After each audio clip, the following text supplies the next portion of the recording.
7 अक्टूबर 2023 Hamas ने Israel पर 5,000 rocket से फायर किए और इसके रिटेलिएशन में इसराइल ने अब तक हमास पे 6,000 रॉकेट फायर कर चुका है। गाज़ा में हर जगह सिर्फ तबाही है।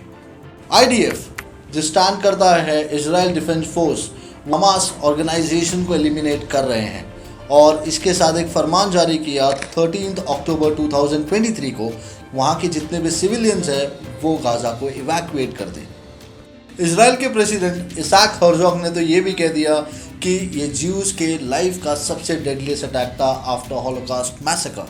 गाज़ा की दिखने वाली ये तस्वीरें ये स्टेटमेंट क्लियर करती है कि इसराइल का जो डिक्लेरेशन स्टेट ऑफ वॉर है इज बिकमिंग ट्रू। यूरेशियन के एक आर्टिकल के मुताबिक उन्होंने ये चीज़ बताई कि हमास ज़मीन पे ऑपरेट ही नहीं करता because they know कि Israeli forces is very powerful on land. So because of that, this considered as Gaza Metro. Hamas अपना पूरा ऑपरेशंस इस टनल से ही करता है और कुछ इजरायली एक्सपर्ट्स का ये भी मानना है कि ये टनल को डेविल्स टनल भी कहते हैं। Israel knows about Gaza metro, but कोई भी बॉम्बार्डिंग बहुत ही इम्पॉसिबल हो जाती है 30 to 40 मीटर्स डीप डाउन जाके तबाही मचाना। इसका मतलब ये है कि Hamas is ready for the war. 7 October 2023 Israel पर जब अटैक हुआ और इसराइल के रिटेलिएशन में इसराइल ने एक ऑपरेशन को अंजाम दिया, आयरन स्वॉर्ड। ये आयरन स्वॉर्ड के तहत इसराइल ने 3 major factors, military front, second economical front और थर्ड पॉलिटिकल फ्रंट से गाजा और हमास के टॉप लीडर्स को सफोकेट करना स्टार्ट कर दिया। इसराइल ने गाजा के 24 विलेज को भी इवैक्यूएट करवा दिया है और वो एरिया को इजरायली क्लोज मिलिट्री जोन भी डिक्लेयर कर दिया है। जुलाई 2014 इसराइल पर अटैक हुआ हमास के थ्रू, 100 बॉम्ब्स गिराए गए और उस अटैक के रिटेलिएशन में इसराइल ने एक ऑपरेशन प्रोटेक्टिव एज कंडक्ट किया। ह्यूमन राइट्स के मुताबिक ये प्रोटेक्टिव ऑपरेशन एज में 2000 पैलेस्टीनियन मारे गए, जिसमें 1461 तो सिविलियन थे। ये 7 वीक लॉन्ग ऑपरेशंस इसराइल के लिए सबसे बड़ा सेटबैक साबित हुआ था। उनका वर्ल्ड लेवल का सपोर्ट भी काफी कम हो गया था और इकोनॉमिक लॉसेस अलग ही थे। सो फ्रेंड्स, इस बार इसराइल का कंप्लीट प्लान है कि गाजा को इन्वेड करना है और यहाँ के आईडीएफ के ऑफिशियल स्टेटमेंट से एक बात पता चली है कि हमास के सोल्जर्स के पास 199 हॉस्टेजेस है फ्रॉम इसराइल। और let me tell you one thing, it's not just from Israel, there are citizens from USA, France and UK. So इस वजह से इसराइल पर काफ़ी पॉलिटिकल प्रेशर बिल्ड हुआ है।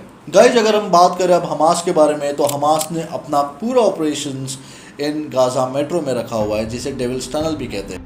CNN के एक आर्टिकल के मुताबिक ये जो डेविल्स टनल है ये 500 किलोमीटर तक फैली हुई है। हमास अपना पूरा ऑपरेशंस इस डेविल टनल से ही करता है। यहाँ पे सोल्जर्स के लिए फूड, सोल्जर्स के लिए रहना, प्लान अटैक्स और बहुत सारे वेपन की माइग्रेशन इस टनल के थ्रू ही होती है। और ये टनल्स नॉर्मल बॉम्ब से डिस्ट्रॉय हो ही नहीं सकते, तो इसके वजह से इसराइल नीड सम मोर बैकअप प्लान। तो 2021 में इसराइल ने यूएस से एक वेपन डील की, जिसके अंदर उन्होंने 5000 GBU-28 बंकर बॉम्ब्स खरीदे।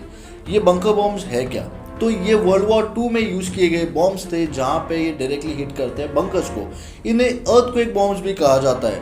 बट अभी रिसेंट न्यूज़ के मुताबिक वहाँ एक हॉस्पिटल पे अटैक हुआ है गाजा में, जहाँ पे ऑलमोस्ट 600 to 700 लोगों की जाने गई है, बच्चों की जाने गई है, बहुत सारे लोग घायल हैं।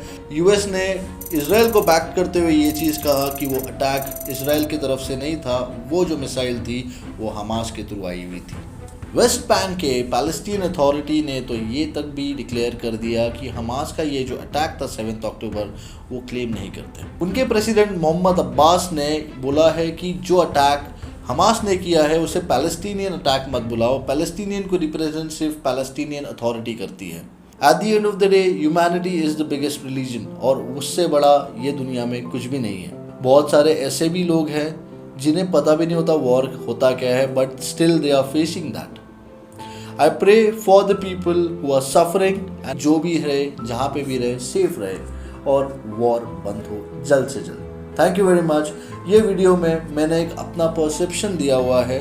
मेक श्योर आप अपने रिसर्च करिए।